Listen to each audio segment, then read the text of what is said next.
आणि ओबीसीच्या यादीत दाखवलेली 16 मुलं, एससीच्या यादीत दाखवलेली 3 मुलं, एनटीच्या यादीत दाखवलेली 2 मुलं, ही 66.67 पेक्षा जास्त आहेत मार्क. त्यांना खुल्या प्रवर्गात दाखवण्याची आवश्यकता होती, परंतु त्यांना खुल्या प्रवर्गात दाखवलं नाही. मंत्री महोदय उत्तर द्या.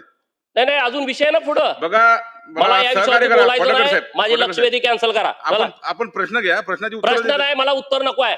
तुम्हाला जर न्याय द्यायचा नसेल, एवढा मोठा विषय 2-3 लाख लोकांच्यावरती अन्याय केलाय, आपण प्रश्न आणि घ्या ही ना जर मग. सरकारची भूमिका असेल तर ही चुकीची भूमिका आहे. आपण प्रश्न विचारा, उत्तर घेईल. प्रश्न काय विचारूच देत नाही तुम्ही, तर काय बोलणार आहे या विषयावरती?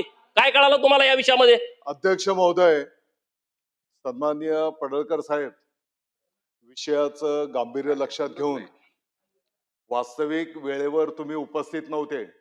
या लक्षवेधी ही ऐकून घ्या. ऐकून घ्या. आता उत्तर द्या. तुम्ही मला ऐकू नका म्हणजे.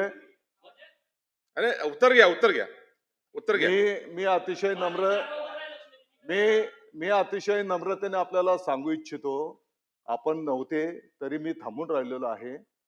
विषयाचं गांभीर्य लक्षात घेऊन आणि अध्यक्ष महोदय, मी तुम्हाला विनंती केली की चौथी लक्षवेधी परत घ्या. हो बरोबर.